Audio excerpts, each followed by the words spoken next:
Hola, este es el tema 1 de diseño de análisis de datos para psicología. Para introducirnos en el tema, vamos a ver cuáles son las razones por las que se da esta asignatura, o sea, de qué trata esta asignatura y cómo se puede enfocar. En primer lugar, tenemos que entender que esta es una asignatura de estadística. La estadística nos sirve para darle un cariz científico a los estudios que realicemos. En psicología se utiliza un gran número de datos, un gran número de información de diferentes personas o grupos y tenemos que analizarla y comprenderla. Podemos hacerlo un análisis personal desde el punto de vista personales, pero en psicología se necesita un cariz científico, un método científico para corroborar todos los datos y los resultados que tenemos. Y este cariz científico se hace gracias a la estadística. La estadística en sí lo que permite es trabajar con un gran número de datos y dar con un gran número de datos una respuesta a un caso en concreto, a un problema. Teniendo en cuenta esto, tenemos que entender que la estadística tiene diferentes partes. Tantas partes como asignaturas enfocadas a la estadística tiene esta carrera. En principio tenemos 3 grandes asignaturas que tratan de la estadística. Análisis de datos de primero, diseño de análisis de datos de segundo y psicometría. A ver, todas estas asignaturas lo que hacen es dividir la estadística en diferentes partes siguiendo la división natural que tiene la estadística. La estadística en sí se divide en 2 grandes etapas. Una que es la estadística descriptiva y otra que es la estadística inferencial. Estadística inferencial, que es a la que tenemos que tener más en cuenta porque es la que trata esta asignatura en concreto, la de diseño de segundo. ¿Vale?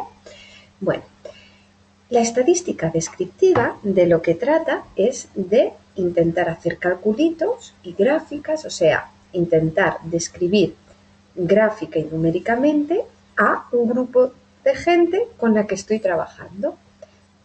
Un grupito de gente de la que recojo la información. Ese grupito de gente con la que trabajo directamente se llama muestra y se escribe con una N minúscula.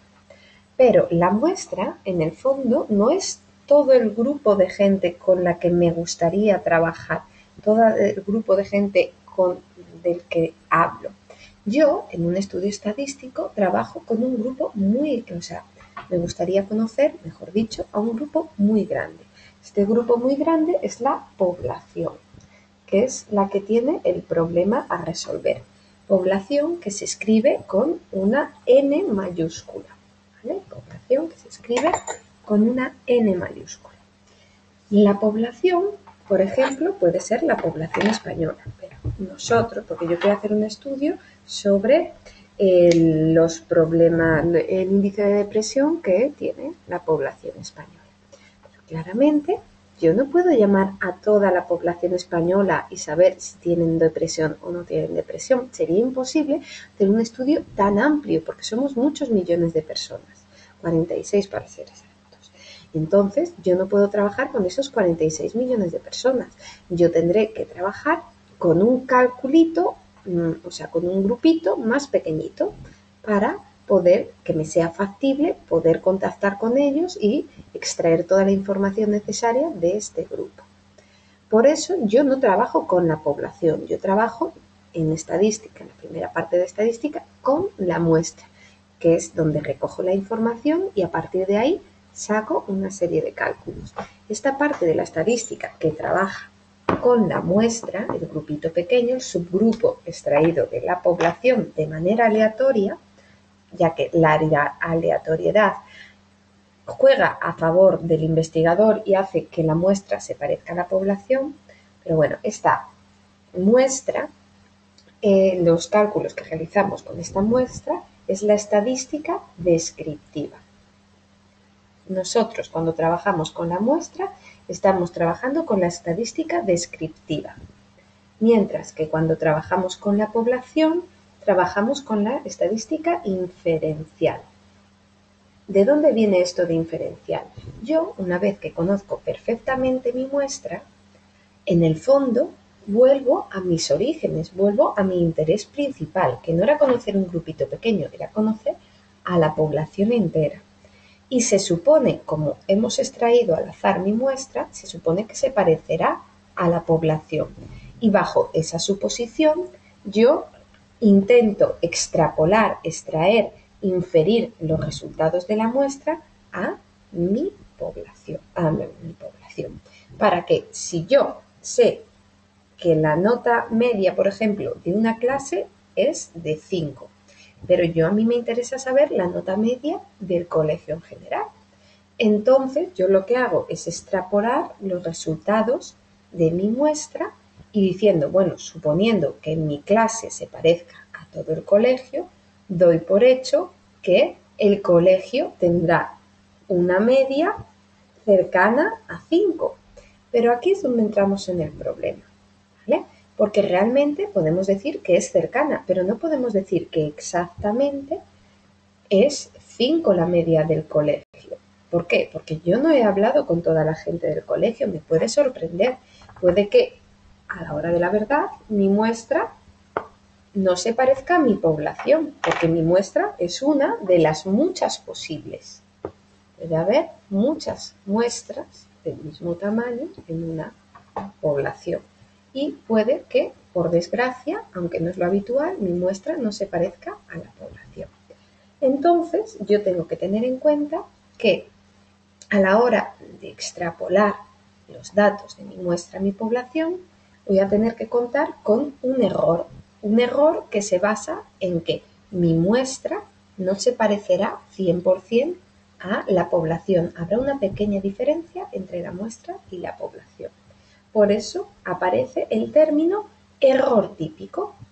Al hablar de error típico, estamos hablando de que un cálculo se desviará un poco, tanto por arriba como por abajo, al hablar de la muestra, pasarlo a la población, porque mi muestra no puedo asegurar 100% que sea igual que la población. Estamos hablando ahora de que los cálculos realizados en estadística no son cálculos exactos, son cálculos aleatorios, probables, porque no podemos decir 100% cuál es el valor de la población.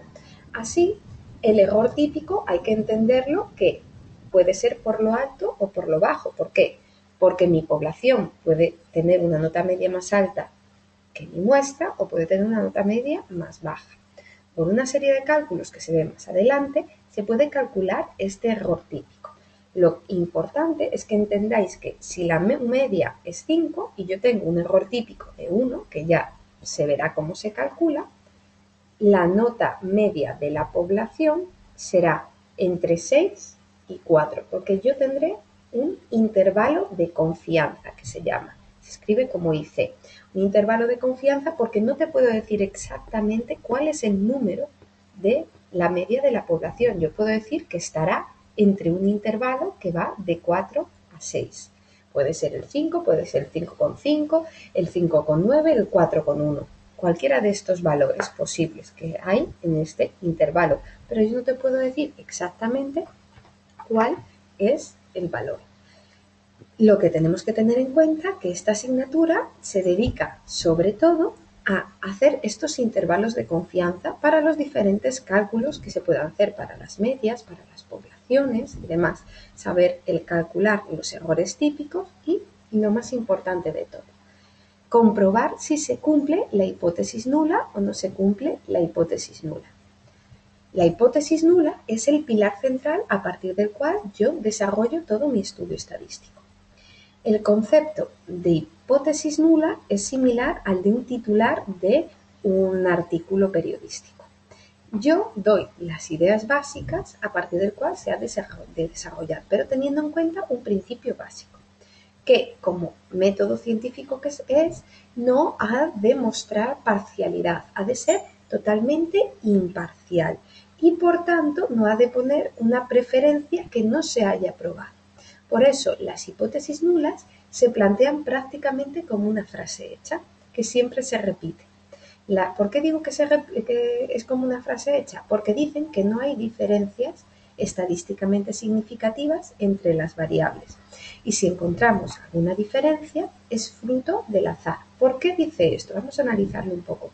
Primero, hipótesis nula. Esto de nula, ¿a qué nos suena? Que no hay nada, nula, nada.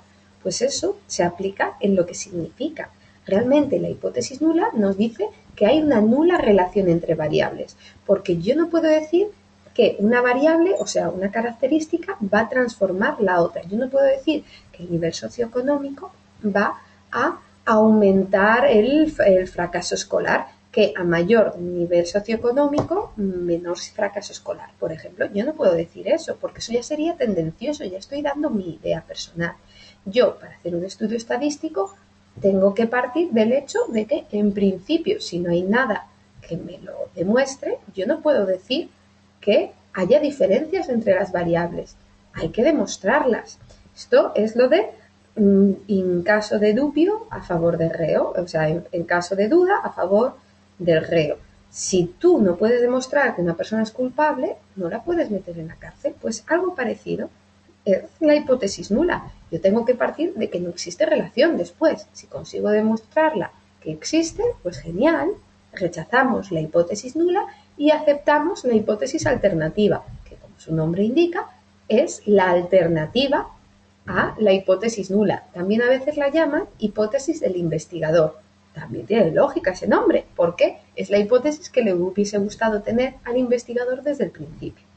Bueno, hemos partido de este concepto para entender qué es lo que va a tratar esta asignatura. Esta asignatura va a tratar de entender la diferencia que hay entre los cálculos de la muestra y los cálculos de la población. Poder realizar cálculos sobre la población con los datos que tenemos en la muestra. Estos intervalos de confianza.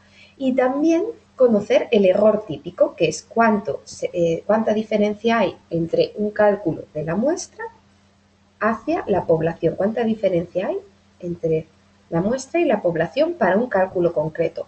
No va a ser lo mismo el error típico de medias que el error típico de desviación típica. Cada uno tendrá su propio cálculo. Bueno, una vez que ya hemos tenido en cuenta todo eso, que es lo que va a tratar el tema, las ideas fundamentales, claramente, vamos a ver empezar a analizar un poco el tema. Bueno, se me había olvidado hablar de la psicometría. La psicometría, por su parte, trata una minúscula parte de la estadística, que es la que trata los instrumentos. A ver, para psicología, más que para prácticamente la mayoría de las ciencias, tiene que haber un gran rigor a la hora de trabajar con un instrumento, ya sea una escala, ya sea un test, sea lo que sea, ¿vale? O una entrevista.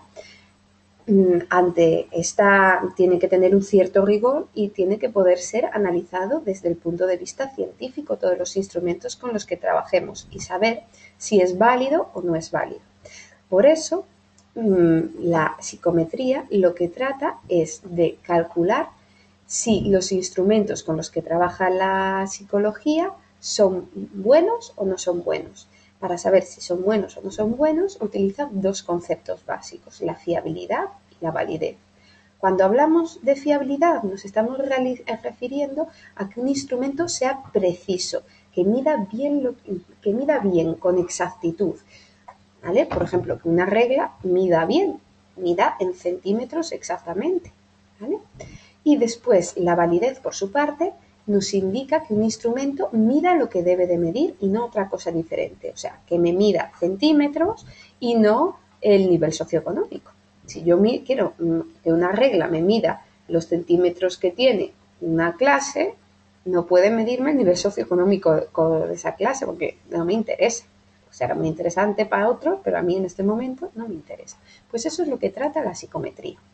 Con lo cual, aunque sé que es muy complicado, no es tanto material, simplemente hay que saber resumirlo, ¿vale? Bueno, continúo hablando. Ahora voy a comentar qué es la distribución muestral, ¿vale? Hemos hablado que una muestra es un subconjunto extraído de la población. Hasta aquí, normal.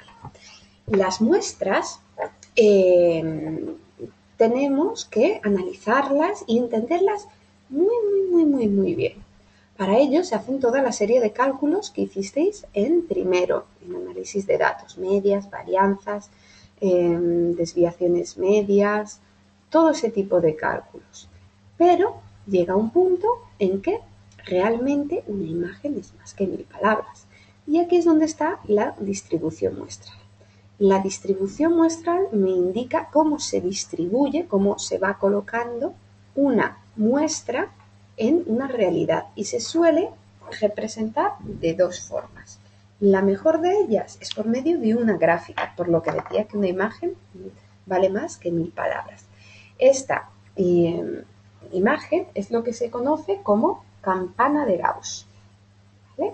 Campana de Gauss que, bueno, yo no soy muy buena dibujando, pero tiene pinta de campana, ¿vale? Más o menos. Bueno, esta campana de Gauss es la representación de cómo ha de ser una muestra. Otra forma de representar una muestra, ya sabéis hacerlo, la tabla de frecuencias. La tabla de frecuencias, en el fondo donde yo trabajo con un valor que voy a llamar X y con la frecuencia absoluta que aquí voy a llamar F, donde, por ejemplo, voy a hacer un estudio del número de hijos. Hay gente que tiene 0 hijos, que tiene un hijo, que tiene 2, 3 y 4 hijos. Aquí hay 3, 5, 9, 2 y 1 personas. Esto es una distribución también muestral porque me indica cómo está distribuida una muestra. La muestra es este grupito con el que estoy trabajando. Me indica que la gente que tiene 0 hijos, o sea, son 3 personas, que la gente que tiene un hijo son 5 personas. ¿Vale? Y así continuamente. Y si mi muestra es normal, esta representación de mi cálculo se corresponderá a la representación gráfica que es la curva normal o campana de Gauss, porque habrá una distribución donde la gente que tiene pocos hijos será muy poca, habrá gente que tiene un número de hijos normales y habrá también muy poca gente que tiene muchos hijos. Si mi muestra está bien escogida y se distribuye normalmente, pues tendrá forma de esta campana. A ver, hay que entender para esto cómo surgió la campana de Gauss, esta teoría o curva normal que también le llaman, cuyos términos más claros no pueden ser. Esta teoría surgió, la creó Gauss, que también le llaman el príncipe de las matemáticas. Gauss, porque trató todos los temas matemáticos prácticamente, era un genio. Bueno, pues este tal Gauss, como la mayoría de los genios, tenía problemas en el colegio porque se aburría en clase. Los profesores no eran capaces de darle todo lo que necesitaba, no, de darle una atención individualizada. Y entonces él consideraba que el profesor de matemáticas no era lo suficientemente listo para él. A ver, y intentó demostrárselo de una manera que él pudiera entender. Para eso creó este dibujito que es la campana de Gauss, porque con este dibujito le dijo al profesor, a ver, con este dibujito se distribuye normal, es la representación de cómo está distribuida toda la población en su cociente intelectual, en su capacidad intelectual, lo que él consideraba si eran buenos o no eran buenos en matemáticas. Yo voy a trabajar con cociente intelectual porque en psicología se trabaja más con cociente intelectual. Bueno, pues entonces, él dijo, hay un grupo de gente que tiene menos del 85% de cociente intelectual. Hay gente que tiene un cociente intelectual muy bajito, que vulgarmente la gente le llamaría gente menos lista. ¿Vale? Después hay mucha gente que tiene un cociente intelectual normal que va de 85 a 115, bueno, no sé si esto es exacto. Y después hay un grupo de gente también pequeñito que tiene un cociente intelectual por encima de la media, por encima de 115. La mayoría de la gente tiene una inteligencia normal. Y hay grupos extremos que son más pequeñitos y pueden ser por lo alto y por lo bajo. Él le explicó esto y le hizo este dibujito para demostrarle que el profesor suyo estaba en este lado de aquí, mientras que él estaba en este lado de aquí, que por eso nunca llegaría a entenderle. Bueno, era un poco resabidillo, ¿vale? Comprenderéis por qué no aprobó matemáticas ese curso, pero bueno, lo que nos interesa saber es que esto es una distribución muestral, es como se distribuye una muestra. Si es normal, esta muestra se distribuirá de esta forma, donde la mayoría de la gente se encuentra en valores centrales y un grupo más pequeñito se encuentra por encima y otro grupo pequeñito se encuentra por debajo. Esta es la distribución normal. Si mi muestra, las poblaciones tienden a ser así por naturaleza, tienden a ser así porque sí. Entonces, mi muestra, como tiene que parecerse a mi población, y la población tiene que ser así porque es así, se tiene que parecer a esta curva normal. Si mi muestra no se parece a esta curva normal, puede ser por dos motivos. Primero, porque mi población sea una población rara, que puede ser raro, pero puede ser. Y la otra motivación sea porque mi muestra no se parezca a mi población, o sea, que a la hora de escoger la muestra haya tenido mala suerte y no se me parezca mi muestra a la población. Yo, a la hora de hacer estas curvas normales, se hace muy sencillito. Por ejemplo, si yo quiero saber el cociente, o sea, hacer una curva normal de cociente intelectual de los alumnos de una clase, pues yo tengo un alumno que tiene un 85, bueno, un 70 de cociente intelectual, otro que tiene un 75. Bueno, aquí esto será número de alumnos, un alumno, dos alumnos, tres alumnos, cuatro alumnos, cinco alumnos, seis alumnos, siete alumnos, ocho alumnos y 9 alumnos. Y aquí, bueno, esto no sería así, perdón, este sería, lo estoy poniendo al revés, sería al revés exactamente. Cociente intelectual aquí, como lo puse al principio, perdonad. Aquí 70, aquí 75, aquí 80, aquí 85, aquí 90, 95, aquí en 100, 105. Bueno, no me va a dar para que me sea una curva normal, lo que sería normal, pero imagínate, echar un poco de imaginación, ¿vale? Y aquí 115 porque no me... ¿vale? Entonces, aquí sería el número de personas. Una persona, dos personas, tres personas, cuatro personas, cinco personas y seis personas. Hay una persona que tiene un cociente intelectual de 70. Uno los puntos, 1 y 70, y lo pongo aquí. Hay otra persona que tiene un cociente intelectual de 75, unos todos los puntos, y aquí hay dos personas que tienen un cociente intelectual de 80. Uno los puntos, uno las líneas y me sale otro puntito. Y así voy creando que tenga 85, pues ya hay mucha más gente. Ya hay, por ejemplo, 4 personas. Pues pongo y uno el punto. Que haya 90, pues mucha más gente. Habrá 6 personas. ¿Vale? ¿Okay? Me muevo aquí, junto los puntos y ya está. Que haya 95, pues hay 5. Ahí pongo. Después que haya 100, no hay ninguno. Pero que haya 105, pues a lo mejor hay 4. Y después que haya 115, pues hay 2. Y que haya 120, pues hay 1. ¿Vale? Y así, si uno de los puntos se crea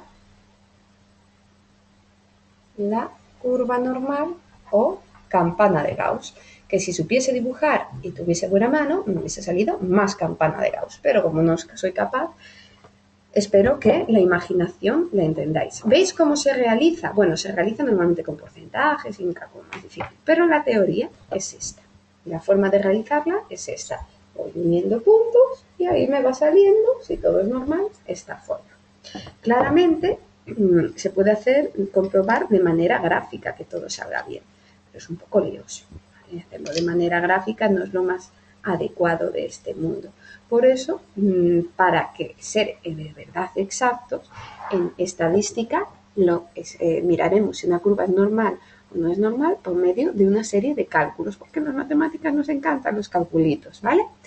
Y estos cálculos serán, por ejemplo, uno de los más famosos, por no decir el más famoso, será la chi cuadrado. El cálculo de chi cuadrado se denomina también prueba de bondad de ajuste, porque nos habla, como su palabra indica, la bondad del ajuste, cómo es bueno el ajuste que hay entre una muestra y la curva normal. Esto quiere decir que mi muestra es igual a la curva normal. Por eso el chi cuadrado también se le llama prueba de bondad de ajuste, pero claramente no es la única prueba de bondad de ajuste, hay otras muchas. Por ejemplo, pueden ser la Z, la T de Student, la F de Senecor-Fisher, hay muchos más, ¿vale? Y que no solo sirven para comprobar si la curva es normal, o sea, si se cumple la hipótesis nula o no, que sirven también para saber si la curva es normal o no es normal. Hay otros como la de Kolmogorov-Smirnov. Bueno, estos nombres no estoy segura de pronunciarlos bien, nunca he sabido pronunciarlos bien. Sé escribirlos, pero pronunciarlos no, son nombres rusos, este en concreto, y no tengo mucha idea de ruso, lo siento. Bueno, ya hemos visto esta parte y ahora vamos a empezar a entender otros conceptos que no sean la distribución muestral, que será la distribución poblacional. Bueno, yo he dicho que esto es una distribución muestral porque con la muestra que yo tengo me ha salido esto de aquí, esta gráfica de aquí, pero igual que yo hago esto con la muestra, podría, por ejemplo, pasarme con la población. Yo, si tuviese todos los datos de mi población, podría trabajar con ello como si fuese una muestra y podría tener mi curva normal o distribución normal de una población. ¿Cómo podríamos calcular estas distribuciones de la población sin tener que trabajar con todas las personas? Bueno, pues a partir de las muestras.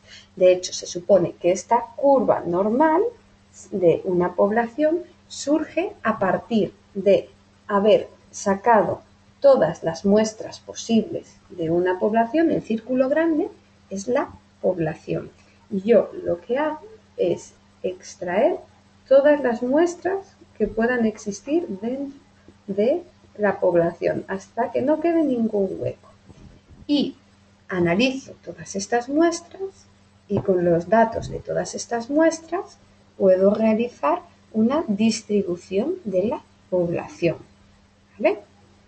Bueno, entonces ya hemos visto que la distribución puede ser, la curva normal puede ser de la muestra, puede ser de la población, pero también puede ser una distribución muestral de la media. ¿Por qué? Antes de empezar, os dejo esto ahí y ahora voy a cambiar un segundito de tema para que antes de empezar tengáis claro una serie de cálculos, ¿vale?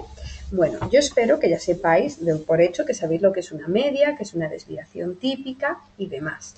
Pero sé que mucha gente tiene un gran problema a la hora de los simbolitos que ponen.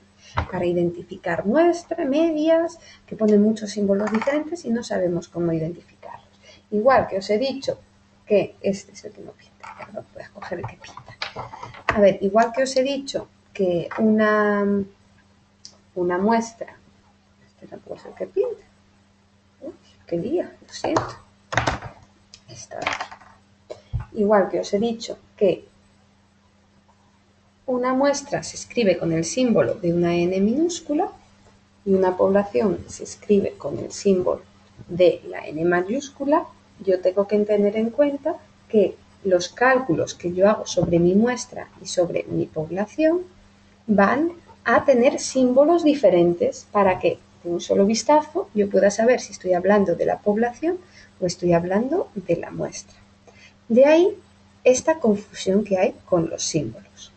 Cuando yo hablo de una muestra, puedo estar trabajando con una media, que se puede escribir como I con un palito por encima, o una X con un palito por encima, cuando tiene una letra con un palito por encima, básicamente, ¿vale? Esta sería la media para una muestra. La desviación típica para una muestra sería una S y la varianza para una muestra sería una S al cuadrado.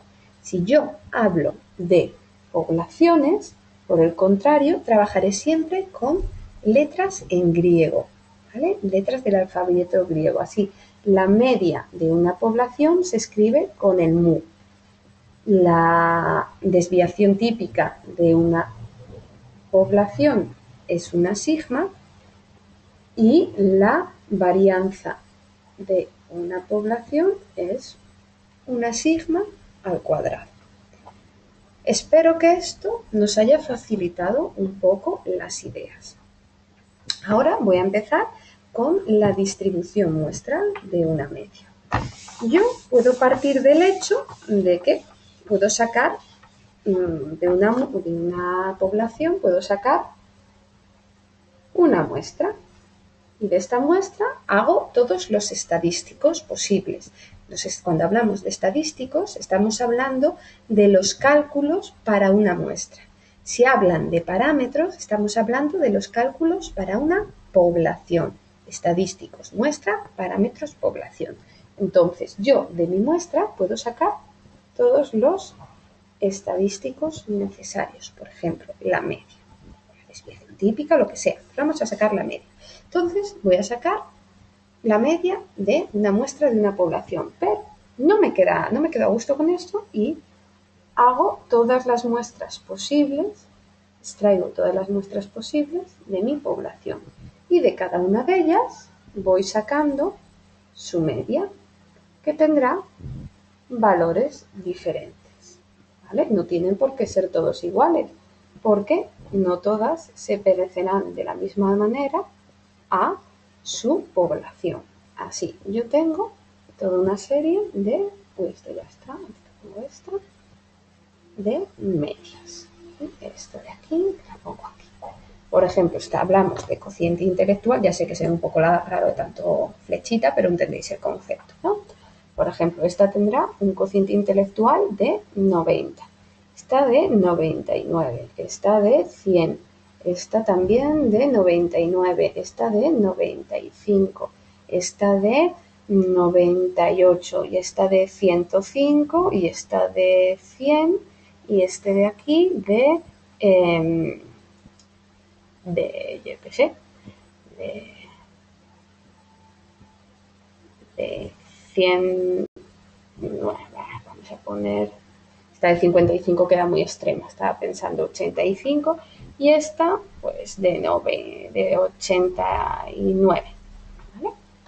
Ya tengo todas las medias calculadas posibles que pueden existir en una población.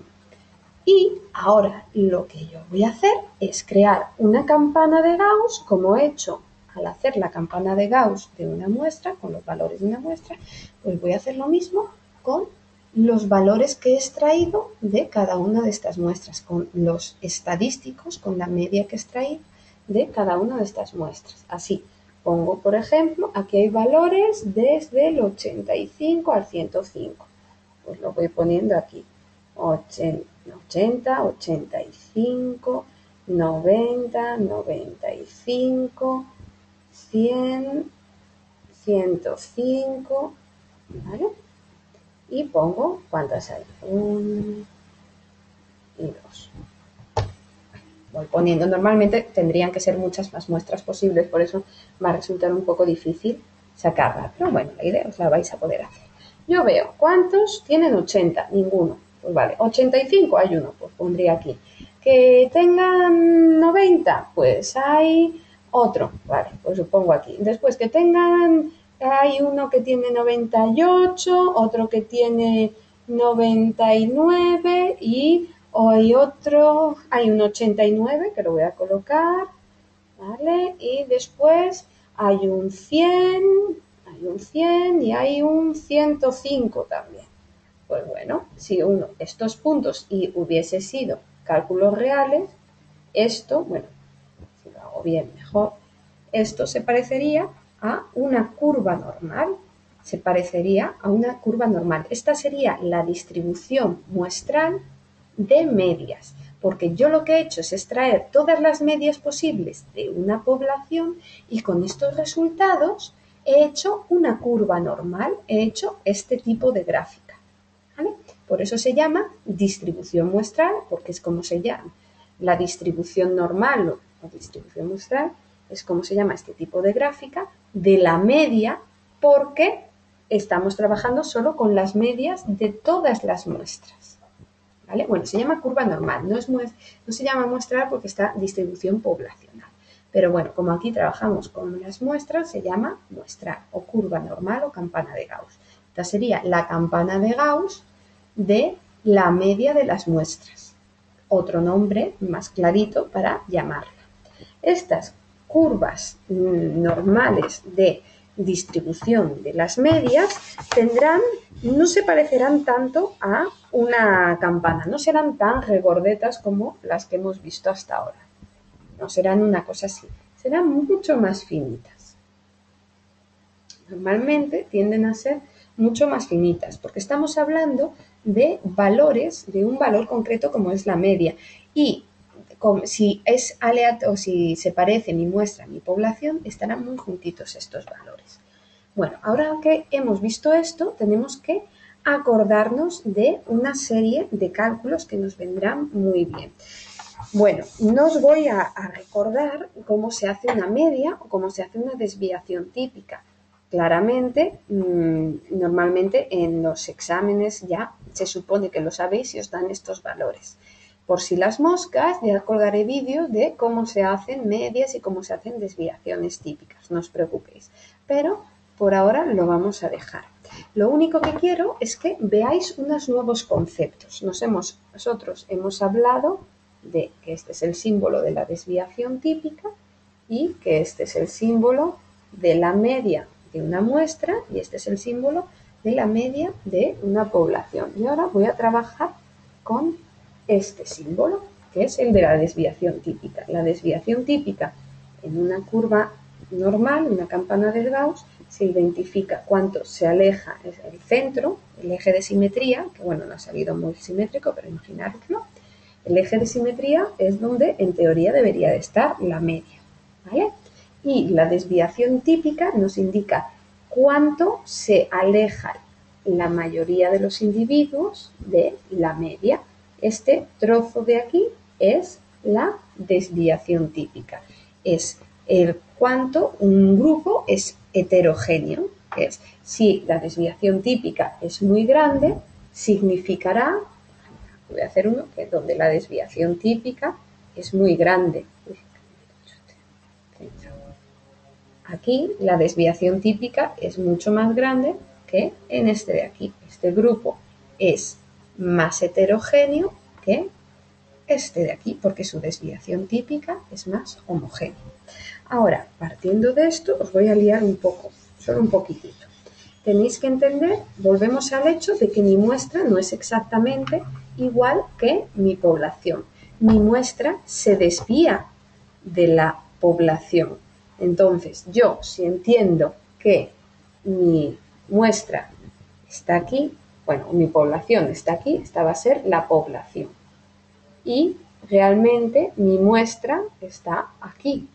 Esto en el fondo no es más que una desviación típica, pero una desviación típica de una muestra con respecto a la población. A estas desviaciones típicas que tienen las muestras con respecto a las poblaciones, o sea, cuánto se separa una muestra de una población, se le denomina error típico y se escribe, por tanto, con el simbolito mismo que el de la desviación típica, porque para una población, porque en el fondo el error típico es cuánto se desvía una muestra de una población. Entonces es una desviación típica, pero para un caso en concreto, para una población, de una muestra con respecto a una población. Normalmente hay muchos tipos de errores típicos dependiendo del cálculo que estemos hablando, porque nosotros decimos que una muestra se desvía de una población con respecto a la media. Yo he calculado la media de mi población, que sería esta de aquí, y he calculado la media de mi muestra, que sería esta de aquí. Entonces hago miro la desviación típica o error típico de mi muestra, de la media de mi población con respecto a la de mi muestra, ¿vale? Pero también puedo estar trabajando con proporciones, con tantos por ciento, el tanto por ciento de la muestra con respecto al tanto por ciento de la población. También puedo estar trabajando con desviaciones típicas, la desviación típica de mi muestra, cuánto se desvía de mi población. O sea, la desviación típica, cuánto de homogéneo es mi población con respecto a mi muestra. O sea, que yo trabajaré con muchos errores típicos. Y para saber con qué error típico estamos trabajando y diferenciar este símbolo del de la desviación típica normal de una población, lo que hago es añadir el estadístico con el que estoy calculando este error típico, o sea, esta desviación de mi muestra con respecto a mi población. Yo, por ejemplo, lo que hemos estado mirando hasta ahora es el error típico de una media, porque miramos cuánto se separa la media de la muestra de la media de la población. Bueno, pues esto entonces será el error típico de una media y se calcula por medio de la desviación típica dividido entre la raíz cuadrada de n. Esta fórmula, la de el error típico de media, cómo se calcula, tenéis que saberosla de memoria, porque no aparece, creo que no aparece en el formulario. ¿Vale? Entonces es algo que tenéis que saber. El error típico de una media se calcula con la desviación típica partido la raíz cuadrada de n. Bueno, ahora con esto ya tendríamos prácticamente gran parte del tema cubierto. Solo me quedaría recordaros unos conceptos del año pasado de análisis de datos. ¿Os acordáis de cómo se calculaban las zetas para un valor? A ver, nosotros teníamos, vuelvo a la campana de Gauss porque todos son campanas de Gauss. Tengo una muestra normal, ya nos olvidamos de poblaciones, ¿vale? Yo tengo una muestra donde la media es 100, ¿vale? Y hay un individuo que ha sacado un 105 y quiero saber cuál es la posición individual de este individuo con respecto a su grupo de referencia. Para eso utilizaba un cálculo que era la Z, el cálculo de la Z normal, que se hacía con el valor menos la media y partido la desviación típica. ¿Por qué? Porque yo para entender cuál es la posición de este individuo con respecto a su grupo, primero miro si está por encima o por debajo de la media.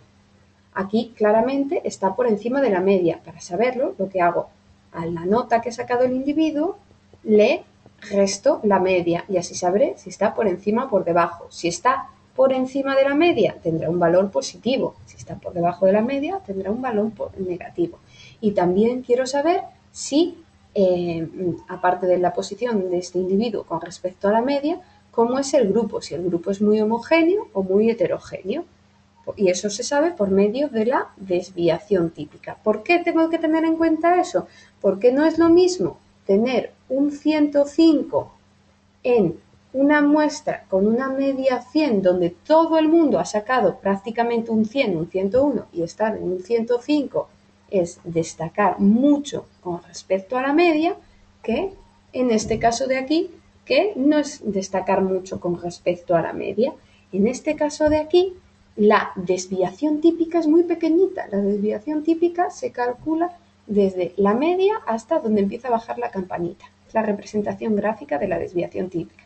Aquí vemos que la desviación típica es muy pequeñita, pero en este caso la desviación típica es mucho más grande.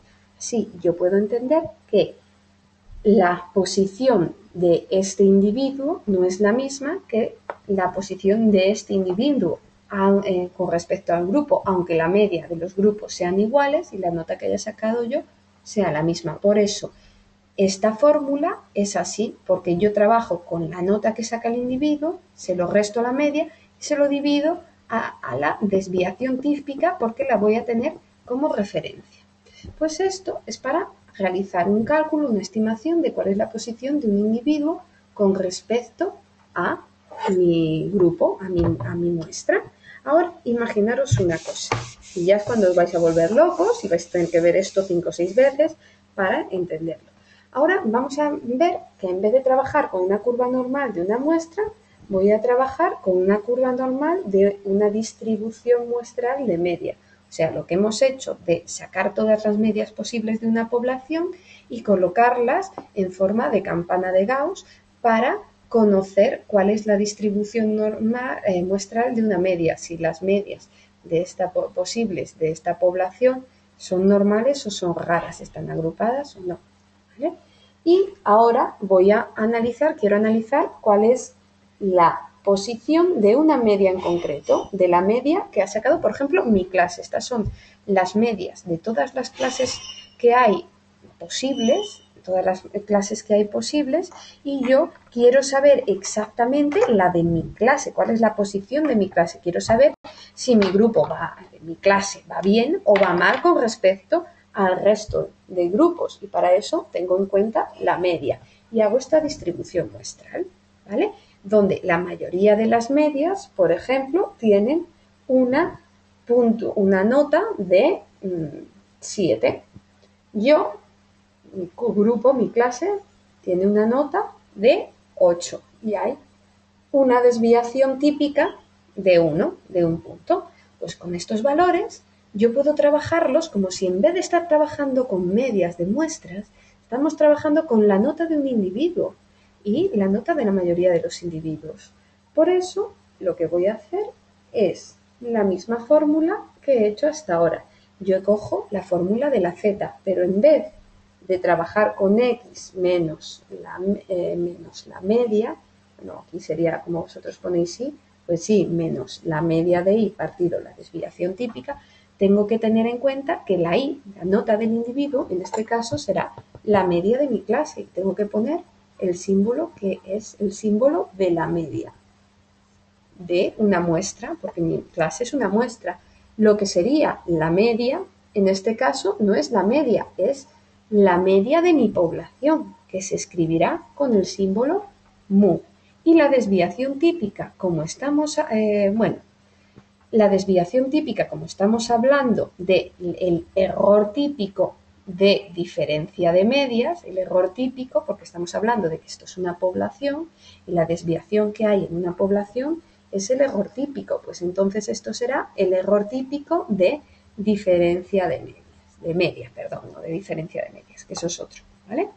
Entonces este será el error típico de media, que lo pueden poner así o lo pueden poner como la explicación que os puse antes, que si a vosotros os preguntan cuánto es un error típico de media, podéis decir que es la desviación típica partido la raíz de n. Pues os pueden poner aquí el error típico de la media o os pueden poner la desviación típica partido la raíz de n. Y esta es la fórmula y os la acabo de explicar, ¿vale? Para que entendáis por qué hay que hacerla. Sin nada más y nada menos. Hay que entender otro detallito más, que es el teorema central del límite. Y con esto sí que ya concluimos la clase, ¿vale? El teorema central del límite lo que nos dice es que mi muestra, cuanto mayor sea, más se parecerá a mi población. Esto es de lógica aristotélica, vamos, esto no hace falta saber de matemáticas para entenderlo. Solo hay que tener un poco de cerebro. Vamos a ver. Esta es mi población, que no se ve. Voy a poner otro. A ver si me dejas con otro boli se ve mejor. Pues no. Bueno, voy a intentar repasarlo para que se vea un poco mejor. Yo tengo aquí una población que es este símbolo, ¿vale? Y yo tengo una muestra aquí, ¿vale? Tengo una pequeña muestra. Yo lo que voy a hacer es que cuanto esta muestra, no sé si se parecerá mucho a mi población, pero si esta muestra es más grande, ya estoy segura que esta muestra se tiene que parecer a mi población seguro, porque es casi mi población. Con esto, ¿qué extraigo? Que cuanto más grande es mi muestra, más se parece a mi población. ¿Por qué? Porque es lógico. Cuando era pequeñita podía parecerse o podía no parecerse. Depende de si hemos tenido suerte o no hemos tenido suerte. Pero cuando es grande se tiene que parecer sí o sí, no hay otra opción. Y bueno, con eso terminamos todo, ¿vale? Espero que lo hayáis entendido. Si tenéis alguna duda podéis contactar conmigo en mi mail o en mi número de teléfono. O si necesitáis algunas clases particulares, tampoco dudéis en contactar conmigo. Mi número de teléfono es el 6150534776 y mi teléfono y mi email es analeonvega, todo seguido, @yahoo.es. Pues muchas gracias por todo y espero que os haya servido, ¿vale? Muchas gracias, hasta luego.